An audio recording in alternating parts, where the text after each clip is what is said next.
This is my Queer Muslim Life. This is a podcast for queer Muslim stories across Sydney, Australia.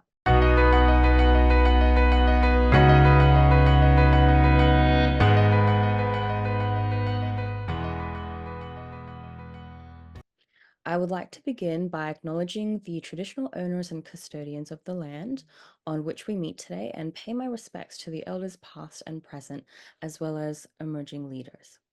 Hi, welcome to another Sydney Queer Muslims podcast session. My name is Nafia. I'm the social worker for this organization, and the topic of discussion today is how to help people choose the right therapist. Many individuals aren't aware that they can look around for someone who's a good fit for them.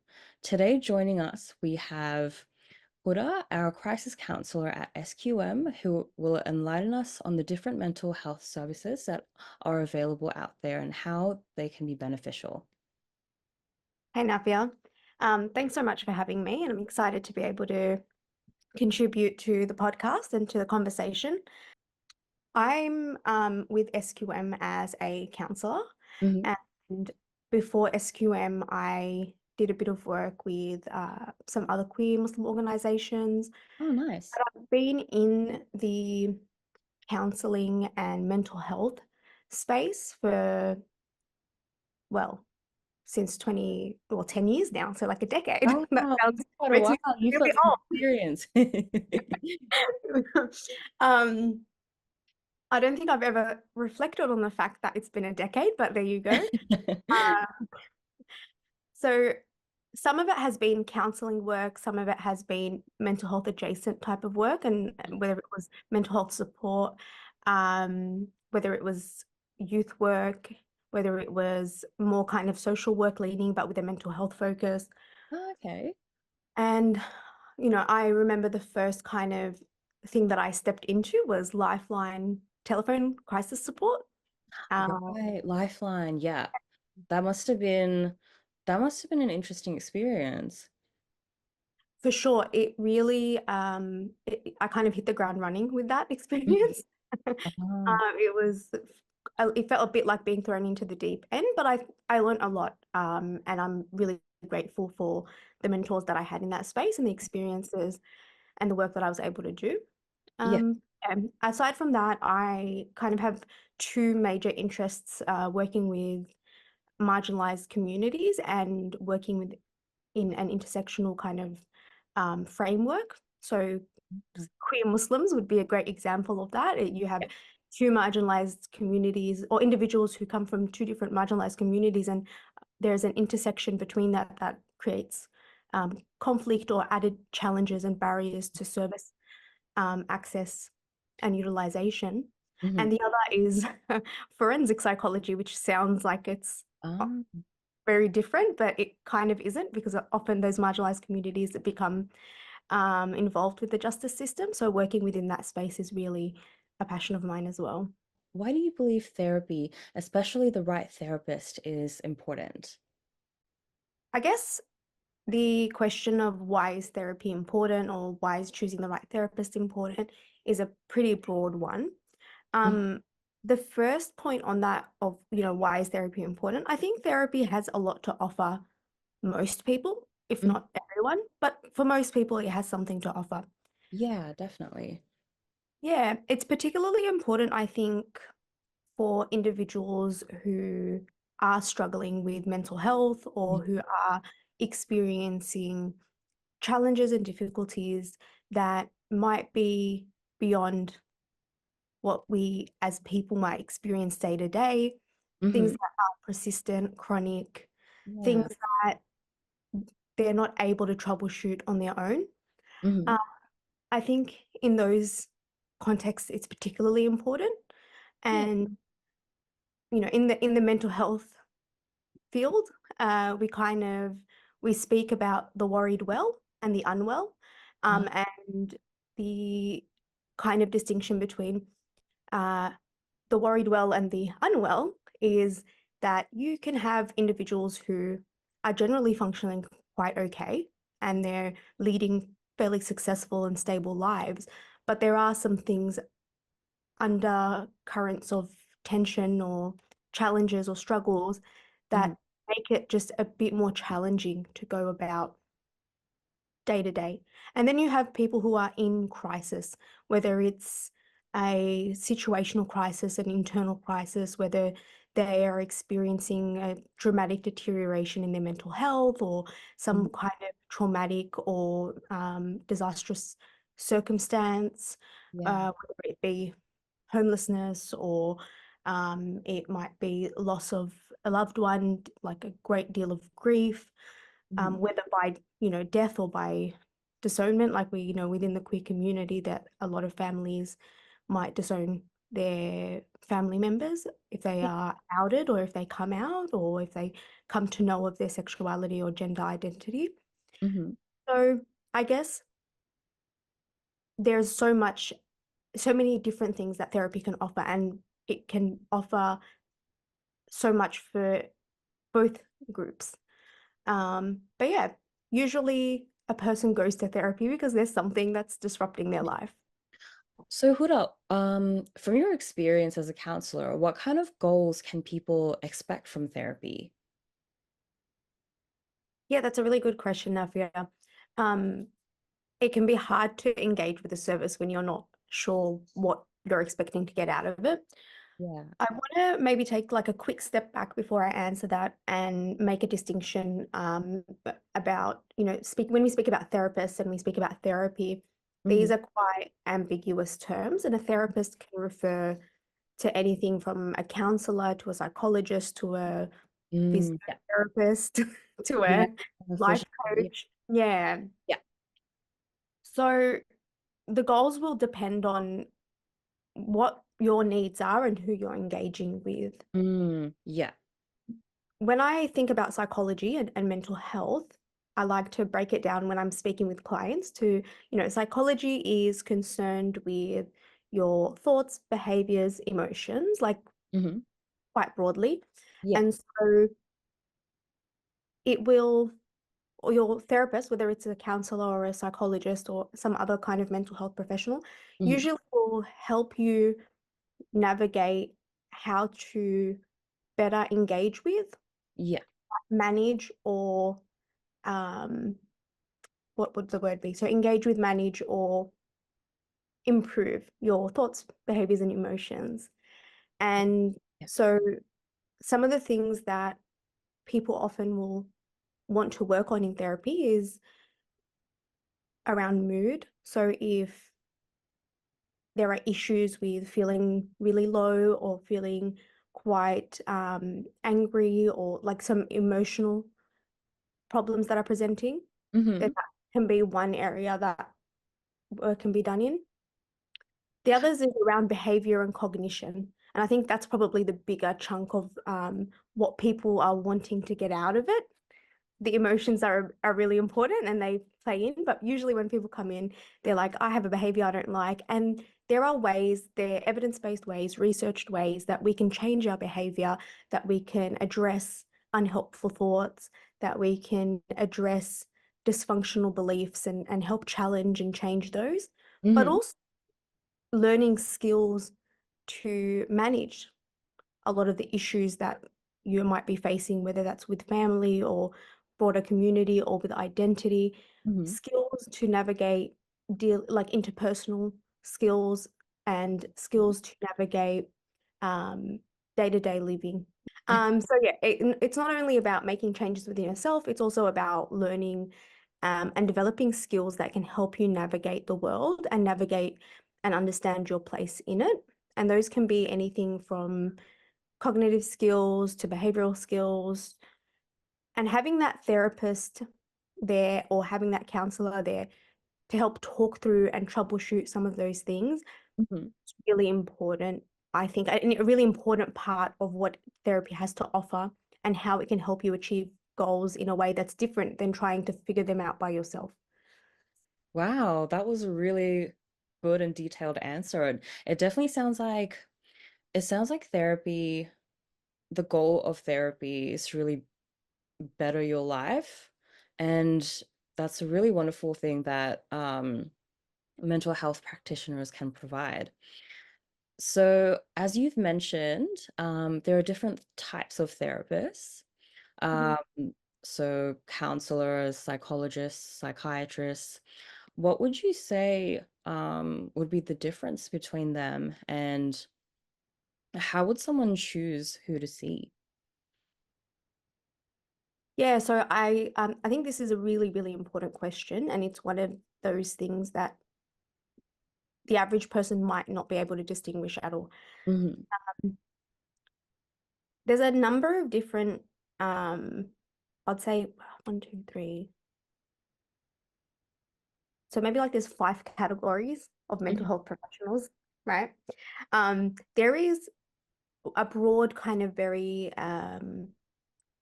vague category that encompasses mental health adjacent kind of clinical roles. So whether that's mental health professionals, sorry, mental life coaches or mental health nurses or mental health social work maybe is is a little less easy to fit in there. But those kinds of roles where they're not specifically providing therapy or mental health therapy, but they have skills that can be used throughout service provision that Uh, relate to mental health.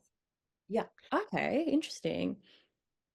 Yeah, then you have I would say like the next category is like mental health counselors.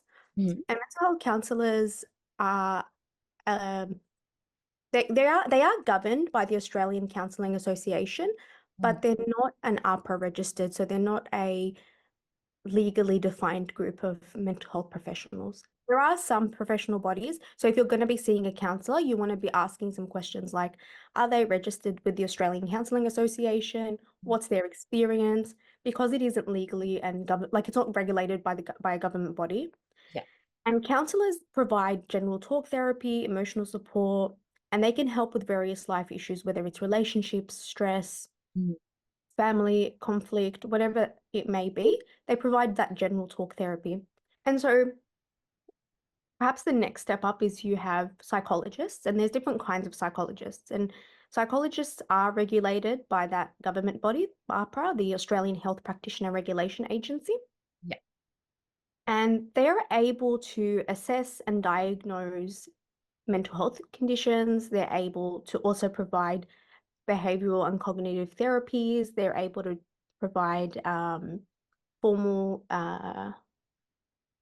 clinical treatments. So I wouldn't, for example, recommend, and nor would I think anyone, that say, for example, someone with um, bipolar Yeah. go and see a counselor to manage their bipolar. Now, a counselor might help them alongside a psychologist or a psychiatrist, but I wouldn't recommend them to go see a counselor as a first line of addressing their bipolar.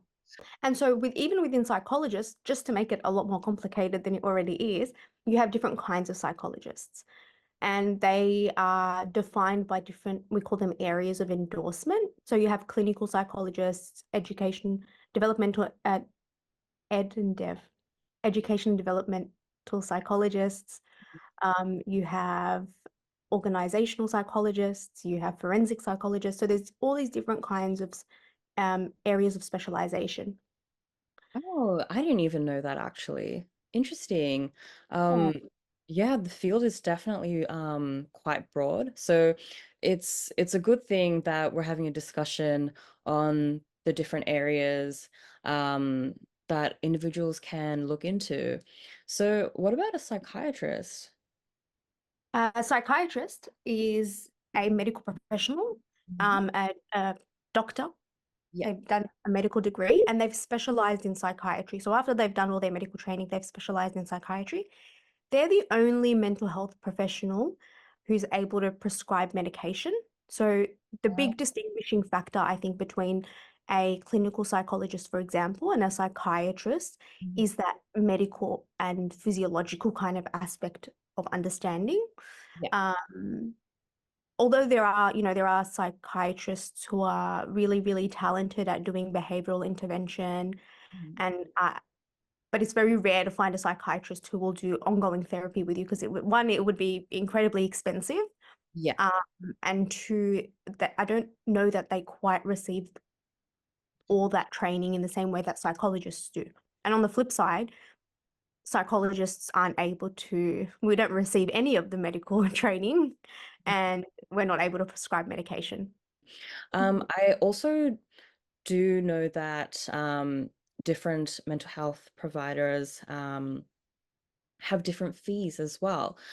For example, it's definitely pricey to see a psychiatrist versus a psychologist who may have the option of being bulk billed. And many individuals face financial challenges when affording a therapist. So, would you be able to tell us whether there are free counseling services out there, perhaps under Medicare or employee assistance, and other options for individuals who can't afford a therapist? Yeah, for sure. So I by no means know of every single kind of option that's out there, but I can give a brief overview. Mhm. Under Medicare, every Australian is entitled to 10 bulk billed mental health sessions Mhm. every year. So every year you receive up to 10. Oh, And the amount for each session that is rebated yeah. or that is covered by Medicare depends on whether you're seeing a general psychologist or a Mhm. clinical psychologist. If you're seeing a general psychologist, I think the rate is about $90. So Medicare will pay $90 towards a general psychologist's fee for Mhm. up to 10 sessions. And it will pay, I think, $135 per session towards the fees of a clinical psychologist. Oh, okay. Wow, that's quite helpful actually for individuals who can't afford, I guess, persistent counseling sessions. Okay, so So these are if you're seeing specifically a psychologist. The other thing to note is that if someone has an eating disorder, Mhm. the government will or Medicare will cover up to 20 sessions. 20 If, sessions. yeah, if the focus of treatment is related to an eating disorder. And the reason that that is because especially for things like anorexia nervosa, Mhm. um, there is a really high risk of harm to the individual, and there's a lot more work that needs to be done often to help kind of prevent long-term effects of malnutrition and things like that. And so that kind of motivated a bit more funding towards that. Mhm. Okay. Another thing that a lot of people don't know is that you can also get another 10 sessions of group therapy with a psychologist. So if there is a psychologist near you that is running group therapy, that Okay. is bulk billing as well, or not even if they're not bulk billing, but if they're an APRA registered clinical or general psychologist, you can get the 10 individual sessions each year plus another 10 group sessions each year. Okay, so that's quite a few options available for people. So what would be the first steps that someone can take to access these sessions or maybe get a referral?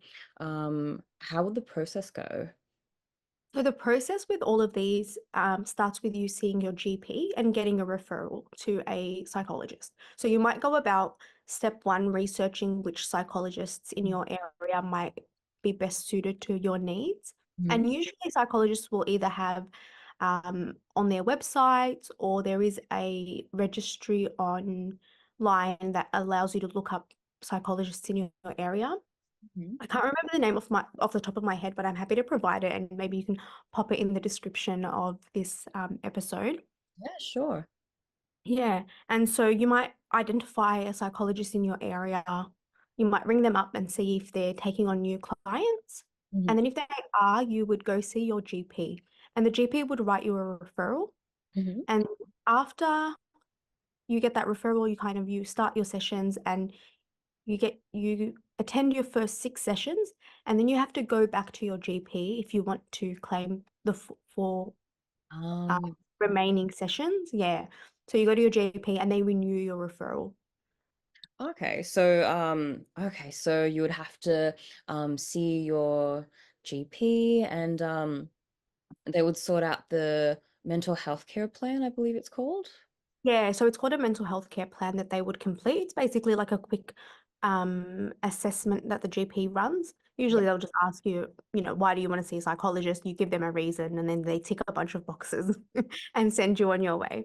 But that mental health care plan enables you to access those sessions. And it's the same for group sessions as well. It's the same process. How about if someone was wanting to see a counselor? How would they access those services? So, counselors are usually available in a number of different broader services. Hmm. So, community services, things like, SQM, for example, or other places where you might find counselors is in the school context or as part of EAPs or as part of community programs like the Salvation Army or Anglicare. They can, in some areas, have uh, counselors, whether it's mental health counselors, Hmm. or specifically, like they'll have other kinds of counselors, like AOD counselors. And a lot of these services are subsidized Yeah. by either government funding or through private kind of NGOs. So there is, the easiest way to kind of find what's available in your area is to look that up online. Like if you just look up free counseling services in my area, that's one way of um, finding a counselor and accessing one. And sometimes it is about ringing up and speaking to different organizations and just figuring out what's on offer in your area and what's within your budget. Right. So it does, I guess, when individuals do their own research and have a look around at their options, it definitely plays a part in, I guess, ending up with the right therapist. Yeah, for sure. And even speaking with your GP, sometimes some GPs aren't so great, but many are really good at providing information about what's available. So Yeah. speaking with your GP and seeing what is available in your area and what is maybe free or subsidized is always another option. Yeah, I guess because they would have like a system with all the different services available in the area and whether they're bulk billed or what kind of fees they have. So Mhm. that's definitely a good option as well if someone's not like if someone can't really do the research on their own, if they can't find someone. And there are a number of hotlines, and we might even put those in the description of the episode or somewhere else on the website. But there is things like Lifeline, there's Beyond Blue, there's a bunch of different hotlines that will actually be able to help you locate what services are available.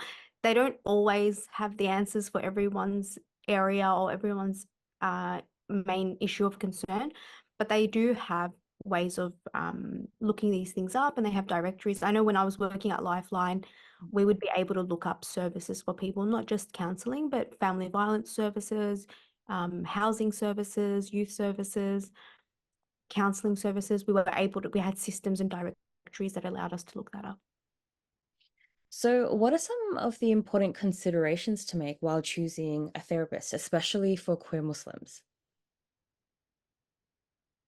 So there are some broader considerations, and then there's maybe more specific towards queer Muslims, but also anyone from a diverse background.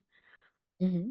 The first consideration is always considering like qualifications and training. And so a lot of what we've discussed so far can help inform that. Like figure out what level of support do you feel you need, and then being able to ask questions about what someone's qualification and what their training is. If someone's advertising themselves as a psychologist, not a counselor or a psychotherapist or a life coach or just as a psychologist, you can be quite comfortable knowing that this is someone who, at the very least, has done 4 years of university and 2+ years of either on the job training, supervised training, or they've done a master's of some sort. Yeah, So that's it's one way of knowing. Yeah, that's like a quick shortcut. So when it comes to counselors, asking things like, are you registered with the Australian Counselling Association?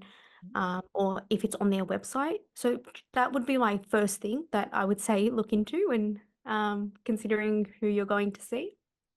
So yeah, so aside from qualifications and training, you want to kind of think about what does this person specialize in, and that might be something that you're able to find on their website Mhm. or on their profile or in whatever information pamphlets or information you're able to get. But if there isn't anything, you can always ask. I think often people are really nervous to ask questions about like what areas do you specialize in?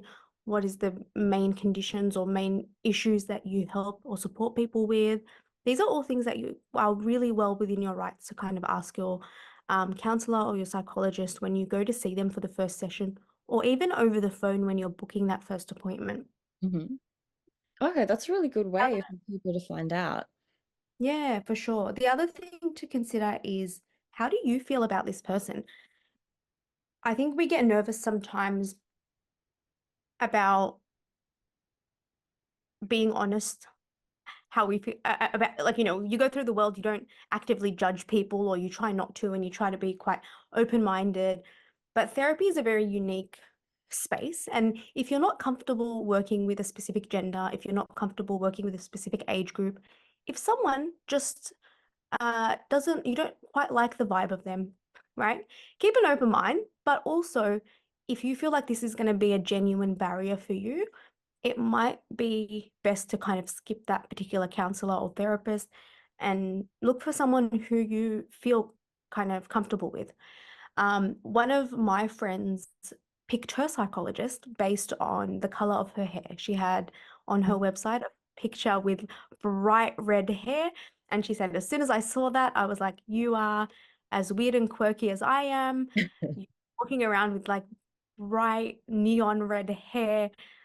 I'm going to be at ease. And it's okay to make those kinds of judgments. Like it shouldn't be the be all end all, but you want to kind of be comfortable with whoever you're speaking to. That those are the big things is you want to look into qualifications. You want to think about what do they specialize? What's their area of expertise? Mhm. What kind of intervention do they provide? Like, are Yeah. they very CBT? Are they just, do they do talk therapy in a more kind of relaxed kind of way, less structured?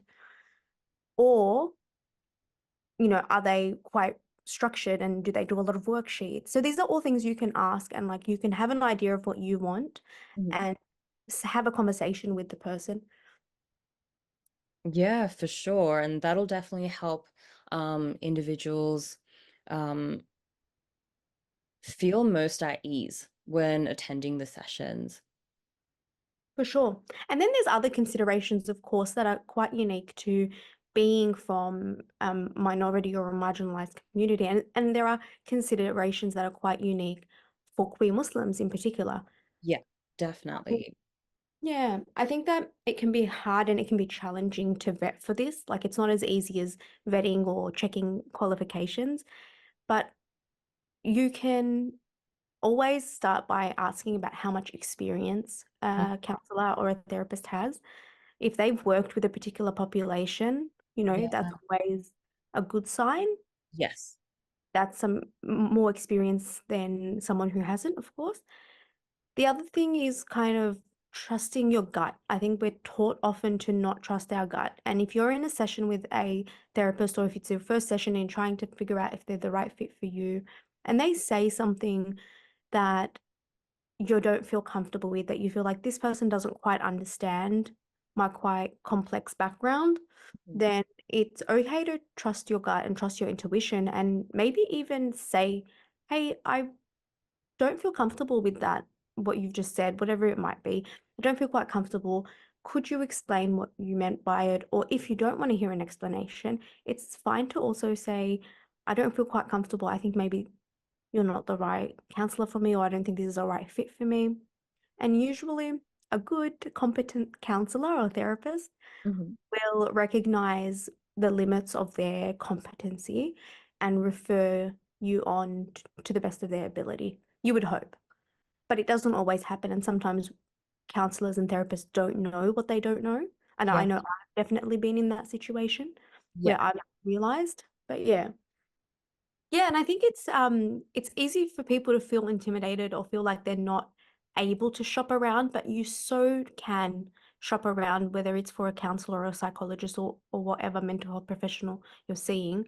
You really can shop around. I like to use the analogy of, you know, if you go to a mechanic Mhm. and you go to them to change a tire and or change a wheel, whatever, is it tire? Change a tire, and they do a terrible job of it, you probably aren't going to take your car there the following week to change a different tire Yeah, because you're going to go, that's a bad mechanic. I'm going to find a different mechanic. It's exactly. the same with psychologists, it's the same with counselors and therapists. If you have not been able to kind of click with your counselor, if it doesn't feel like a safe space, if you feel like you can't build rapport with this person, you don't feel understood, it's so okay to decide, actually, I'm not going to go back and I want to see someone else. Yeah, absolutely. And I feel like that's an experience that a lot of people have had. Maybe some haven't felt brave enough to change therapists, but um I feel like a lot have and felt the difference when finding the right one. Yeah, for sure. I mean, I obviously not only do I provide mental health support, I'm a consumer of the services as well. I've had Yeah. psychologists, therapists over the years to help me through different life challenges. And not only did it take a while to find the right psychologist, but even when I found the right one, after a while, my concerns and my issues shifted. Like we worked through some of the stuff that that I initially started seeing her for. And once we worked through that, and then something else came up in my life, and I'm not going to go into it because it is quite personal. Um, she no longer was the right psychologist for me. Not Ah, because she was less competent, not because she wasn't a good psychologist. She was an amazing psychologist, yeah. but that wasn't her area of specialization anymore. Right, right. Yeah, no, I mean, if I'm being honest, I've definitely experienced um, seeing a therapist that didn't turn out to, I guess, also specialize in what I was seeking. And it did take some time for me as well to shop around and do my own research. And I eventually did find someone who I could relate with and felt comfortable opening up with. It's so important to look after your mental health. Yeah, it definitely is. It's important to prioritize it, especially at times of crisis, and especially when things Mm. are pa- particularly challenging. You want to be as well supported as you can, and you want your mental health to be at its peak, so you're able to handle those challenges. Exactly. It's important to have a good support system. Huda, would you be able to expand on what crisis counseling at Sydney Queer Muslims is? For sure. So the idea of the service is to provide support to people who are going through some sort of crisis. And we provide initially 4 sessions of crisis counseling with potential to do additional sessions. But the idea is that it's providing the support that a person might need and the space for them to talk through, reflect, and process some of the things that might be coming up because of that crisis. And a crisis can be anything from experiencing, mental health deterioration, family violence, Yeah, homelessness, financial struggles. Like there's a whole bunch of things that come up in life that really take us by surprise or that have a big impact on us. And absolutely. so the purpose of that service is to provide support to the queer Muslim community in those times of crisis. What can you expect to get out of crisis counseling? And I guess what are some unrealistic expectations? Yeah, so when it comes to crisis counseling, I think one of the biggest things that it can provide is a space to feel grounded and to work through the overwhelm of a crisis. I think that's one of the biggest things that I see Mm. is when something happens. it creates a space where, you're not talking to your mum, you're not talking to your brother, you're not talking to your friend. All of those people, they're great to talk to, but you're talking to a stranger, someone who doesn't have their own kind of biases Mm, and their own stake in whatever's happening in your life. yeah, So it's a space that you're able to kind of step away from the expectations of other people in your life who you speak to and process with someone whatever is going on for you. And there's the added bonus that, at least in my case, I've had almost a decade of experience and I don't know, like almost 8 years of training and education in this space. So, wow. I've got a trick or two up my sleeve that might Yeah. be, and I always practice from a very evidence-based space. So Mhm. these are things that there's been research that demonstrates that they are helpful, and we can kind of work through, like, these are some of the skills that might help. These are some of the things that can be useful. But sometimes all you really need is the space to talk and process what you're going through. It might not even be that we're kind of trying to do specific skill building.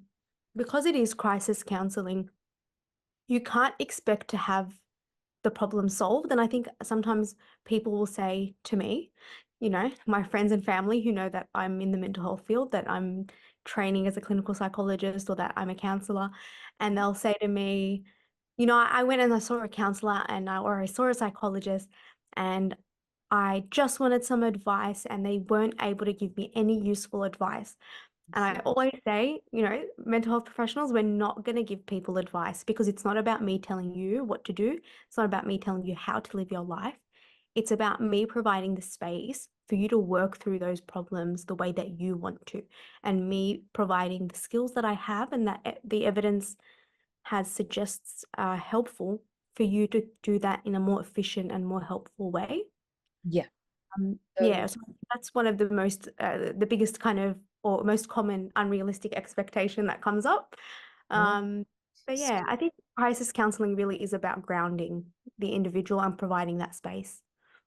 Right. So kind of like helping someone navigate through their own challenges and finding the answers themselves. Yeah, and I know for me, I like to take a very person centered approach. The person is at the center of everything, Yeah. and a very strength-based approach where, like, you are an expert in your life, Nafia, more than I ever will be.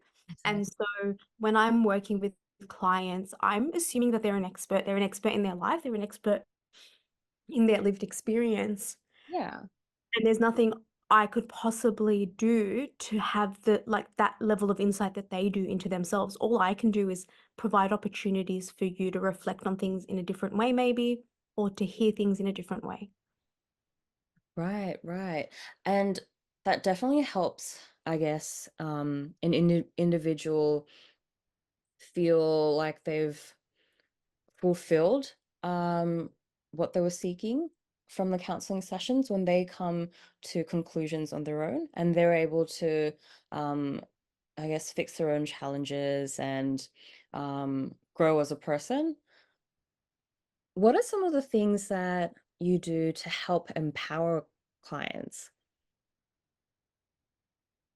I think one of the simplest things that provides such an opportunity for empowerment for our clients is being able to feel seen, to be able to speak their truth, Mhm. and to be able to feel validated in what they're experiencing.